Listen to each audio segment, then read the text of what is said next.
soir, Hightech s'est invité au Ndaje Tweetup. Cet événement, nous la vivrons en live and direct. Nul besoin d'être devin pour savoir aujourd'hui que l'essentiel de notre actu nationale portera sur le Ndaje Tweetup. À l'origine, des blogueurs se sont rencontrés pour partager leurs idées et leurs différentes expériences. Cette rencontre a eu un énorme succès et a lieu tous les 2 mois. Le Ndaje Tweetup est ainsi né. Ils ont porté leur choix sur le thème transparence et participation citoyenne. Lancé en 2013, le Ndaje Tweetup organisé par le réseau des blogueurs du Sénégal.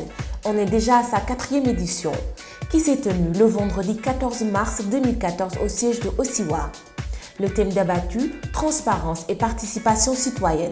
Monsieur Cheikh Tidiane Wane, ancien ministre de la Culture, nous parle en premier de l'objet de sa présence. Ma présence dans cette réunion du Ndaje Tweetup s'explique d'abord par le fait que je suis relativement actif sur les réseaux sociaux qui m'ont permis d'avoir un espace d'expression de mes idées, de partage de mes sensations et de mise en réseau de mes amitiés. L'espace des réseaux sociaux libère des contraintes de la censure, libère des contraintes du contingentement de l'information et permet de briser l'espace et le temps. Ce qui fait que vous pouvez, à partir de votre poste de travail, être en relation directe avec plus de 1000 personnes, interagir avec certaines d'entre elles, partager vos idées avec les autres et peut-être vous faire connaître mieux que ne l'aurait fait un autre médium. 2 panels ont été organisés avec les thèmes suivants: le modèle d'activisme web pour la transparence et la place qu'occupent les organisations civiles de la société. J'étais là à la première édition, je connais pratiquement la plupart des blogueurs qui sont dans la salle parce que je suis très présent sur Twitter. La plupart d'entre eux sont là-bas aussi et c'est là-bas justement que toutes ces idées naissent.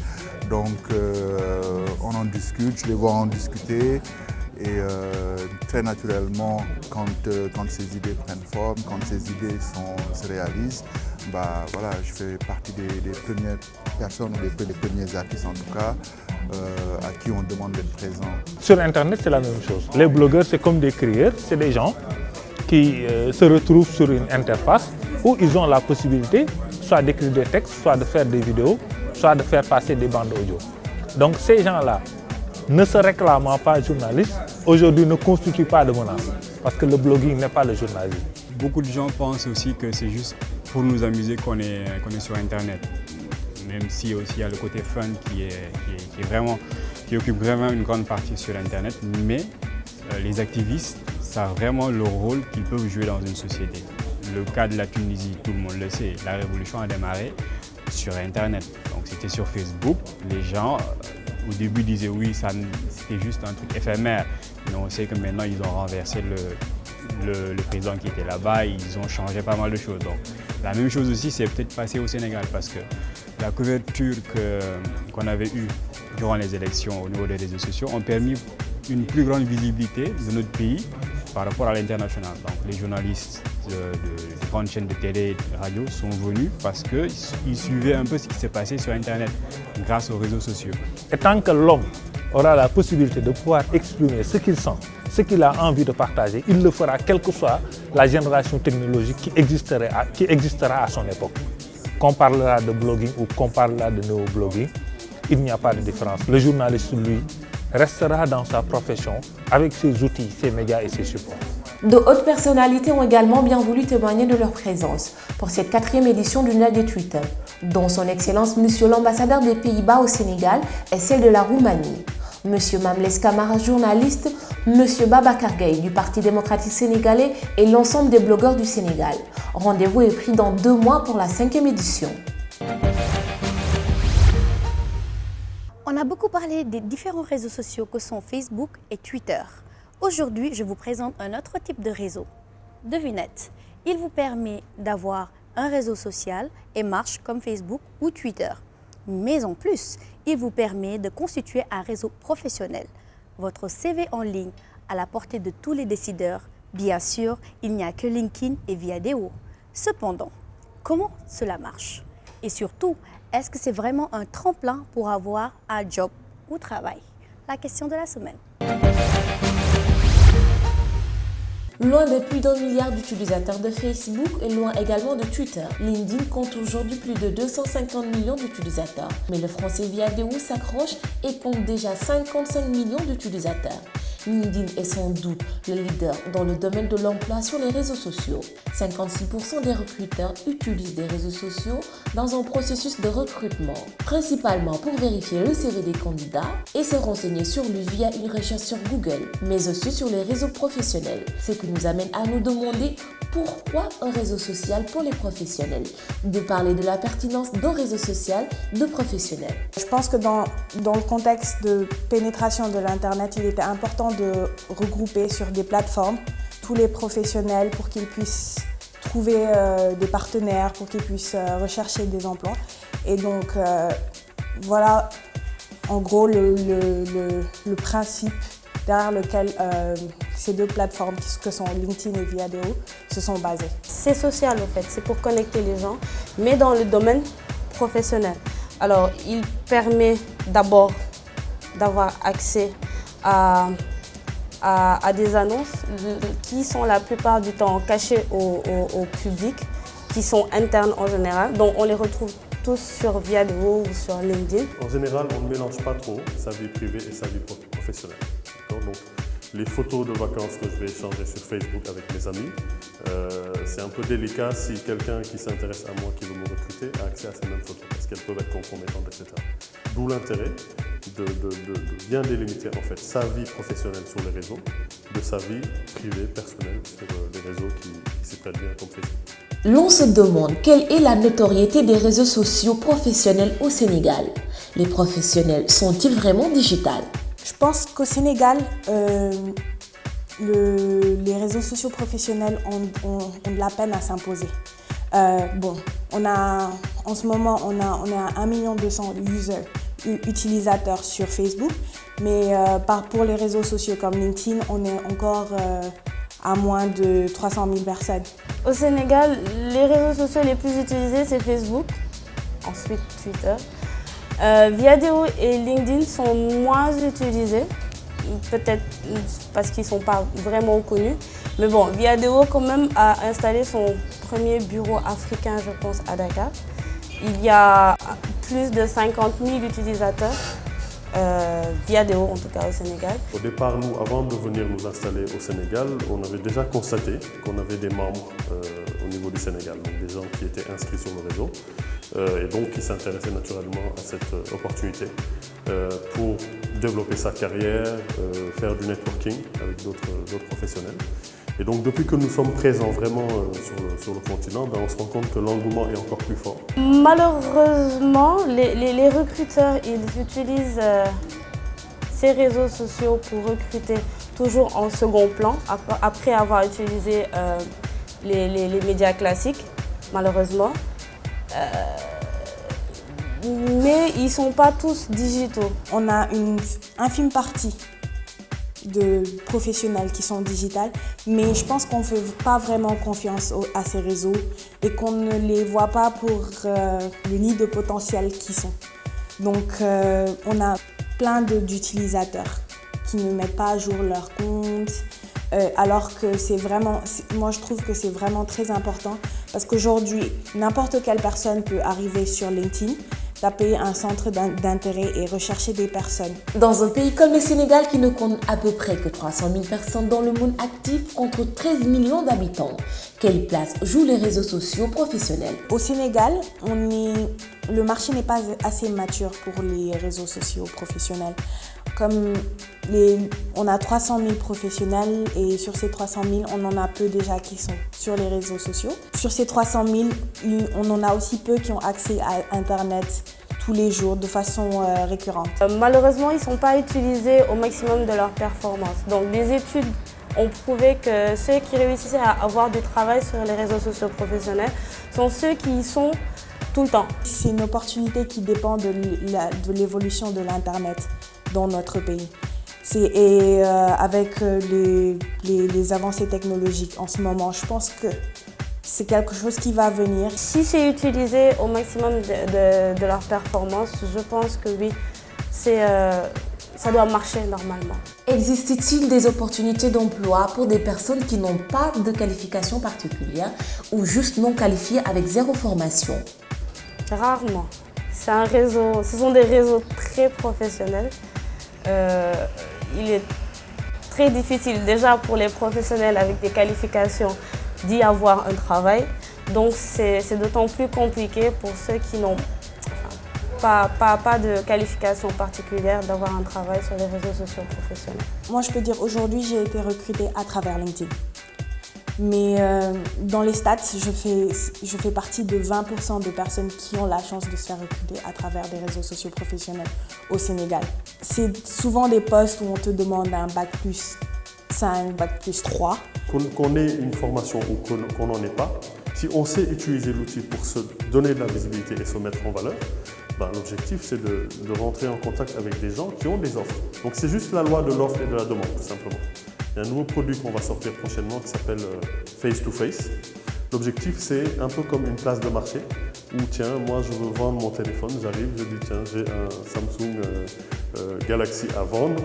Qui est-ce que ça intéresse? Et la personne que ça intéresse vient me contacter. Malheureusement, rares sont les patrons à recruter directement sur ces mêmes réseaux sociaux. LinkedIn et Viadeo ne sont pas des outils de recrutement, mais de gestion de carrière, où l'on va garder contact avec les gens que l'on connaît déjà. Pour se faire employer, il vaut mieux aller sur unjob.com et les CVTech. Les recruteurs s'y rendent bien avant d'aller sur les réseaux sociaux. Malgré tout, les plateformes professionnelles telles que LinkedIn et Viadeo restent très populaires en France et dans le monde et sont un excellent moyen de garder des contacts professionnels toujours sous la main et d'actualiser ses informations professionnelles. LinkedIn Viadeo xam naa ko parce que am naa fa ñaari compte daf lay permettre pour nga am ay contact avec ay directeur de société pour nga mën a am liggéey ak yooyu.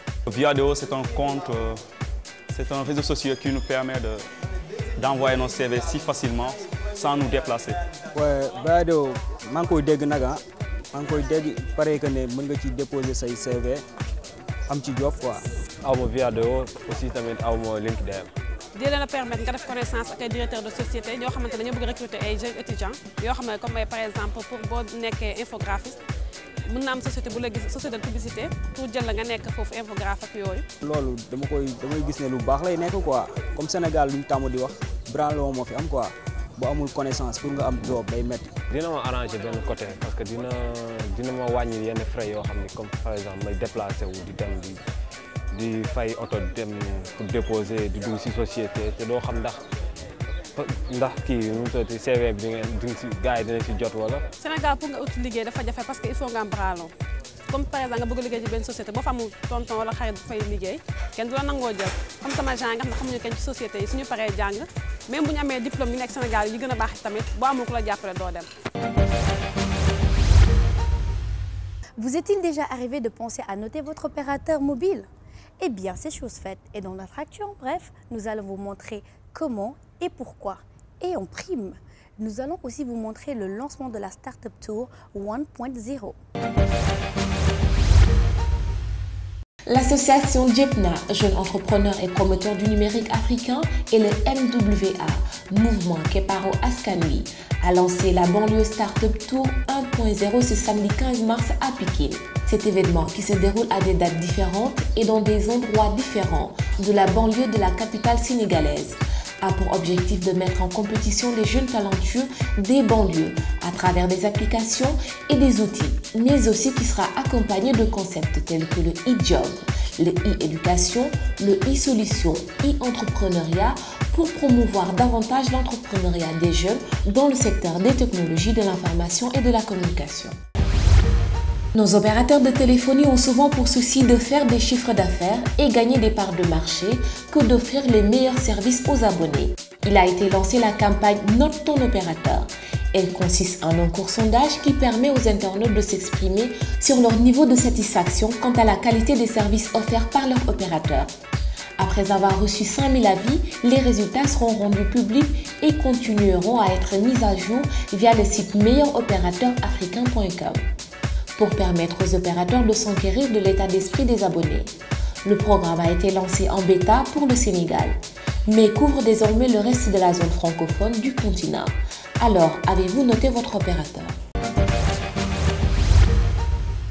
Viaduc, c'était un réseau franco-français au départ très rapidement, ils se sont aperçus de l'intérêt d'ouvrir la plateforme à un public plus large. D'abord l'Europe, ensuite on s'est pas mal concentré sur l'Asie.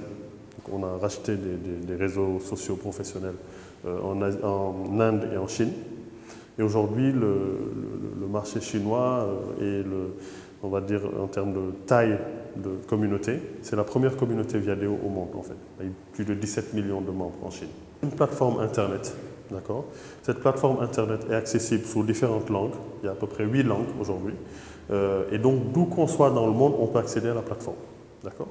Alors, nous, par rapport à notre stratégie de faire des choses vraiment qui répondent en fait aux attentes des usages, on va dire localement, on fait un travail d'un point de vue produit pour adapter nos solutions aux besoins locaux. D'accord?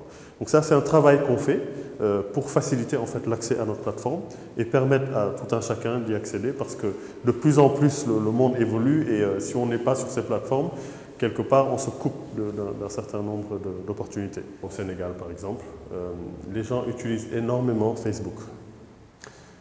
Et Facebook, c'est un réseau parmi tant d'autres, mais qui est plus destiné à un usage personnel, privé. Donc en général, on ne mélange pas trop sa vie privée et sa vie professionnelle. Donc les photos de vacances que je vais échanger sur Facebook avec mes amis, c'est un peu délicat si quelqu'un qui s'intéresse à moi, qui veut me recruter, a accès à ces mêmes photos, parce qu'elles peuvent être compromettantes, etc. D'où l'intérêt de bien délimiter en fait sa vie professionnelle sur les réseaux, de sa vie privée, personnelle, sur les réseaux qui s'y prêtent bien comme Facebook. Au départ, nous, avant de venir nous installer au Sénégal, on avait déjà constaté qu'on avait des membres au niveau du Sénégal, donc des gens qui étaient inscrits sur le réseau et donc qui s'intéressaient naturellement à cette opportunité pour développer sa carrière, faire du networking avec d'autres professionnels. Et donc depuis que nous sommes présents vraiment sur le continent, on se rend compte que l'engouement est encore plus fort. Parce que l'Afrique a longtemps été mise en parallèle de tout ce qui se passait dans le monde. Et aujourd'hui, on se rend compte que l'Afrique est devenue vraiment un marché à très fort potentiel. Les acteurs aujourd'hui de l'Afrique vont de plus en plus jouer dans cette globalisation, cette mondialisation. Donc c'est important pour nous en tant que réseau d'être là et on se rend vraiment compte de l'intérêt d'y être parce que lorsqu'on organise des événements, les gens viennent massivement. Le réseau, on se rend compte qu'il y a tous les jours, toutes les minutes, toutes les secondes, on a des membres qui rejoignent le réseau et les gens interagissent, échangent entre eux, que ce soit des étudiants qui veulent partager des pistes pour trouver un stage ou un premier job, que ce soit des personnes qui travaillent dans les ressources humaines qui veulent trouver des opportunités, des talents, rechercher des talents sur la plateforme et également pour les opportunités d'affaires selon les différents marchés. Par exemple, quand on a démarré en France, il faut le savoir, Viadeo va fêter ses 10 ans cette année, donc on existe depuis 2004 et donc en juin on va fêter nos 10 ans. Donc voilà, pour un réseau c'est pas mal. Google a fêté ses 10 ans je crois il n'y a pas si longtemps, donc ça veut dire qu'on commence à vraiment avoir une bonne expérience en fait, en termes d'usage, en termes de data. Parce que les données aujourd'hui nous permettent vraiment d'avoir des analyses très fines sur ce qui se fait, ce qui se pratique, et de profiler quelque part les gens en fonction des usages. Au départ en France, c'était un peu comme quand Facebook est arrivé ici. C'est nouveau, les gens y vont timidement, etc., petit à petit. Et en général, quand il y a comme ça des phénomènes, des niches qui se créent, il y a toujours entre guillemets, des opportunistes qui comprennent rapidement l'intérêt d'y aller et ils y vont. Pour exemple, les recruteurs. Les cabinets de recrutement, très rapidement, se sont dit « Waouh, c'est une base de données qui est en train de se développer de jour en jour. Nous, on a du mal à trouver des fois des candidats, par exemple, sur des postes de développeurs, de chefs de produits, etc. Il y avait des fonctions un peu pénuriques. Et ils ont compris en fait l'intérêt d'y aller et ils nous ont approchés pour dire « On voudrait accéder à votre base pour faire de la chasse de tête, du recrutement. » Et c'est comme ça en fait que les choses ont démarré.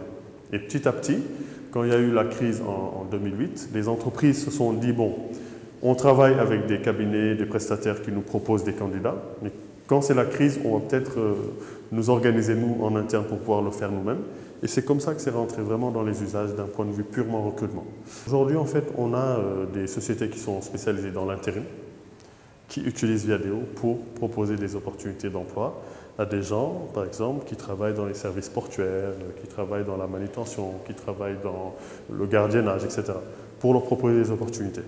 Donc, je considère que ce sont des main-d'œuvre quelque part plutôt accessibles, donc, qui aujourd'hui, de plus en plus, vont avoir ce réflexe de se dire, si vous tapez agent de sécurité sur Viadeo, vous allez trouver des agents de sécurité.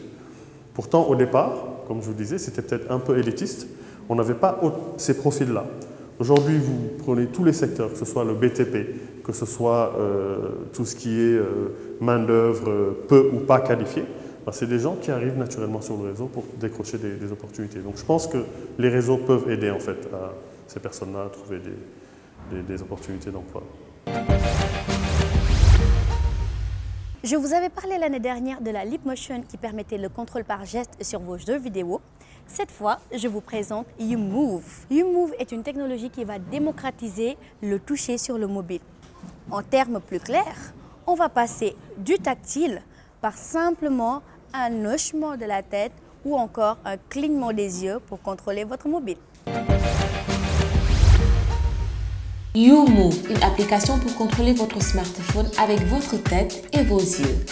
Après le fameux KitNet de Microsoft et l'Outsider Leapmotion qui permettent de contrôler par geste, sans manette, des jeux vidéo ou des applications sur console ou PC.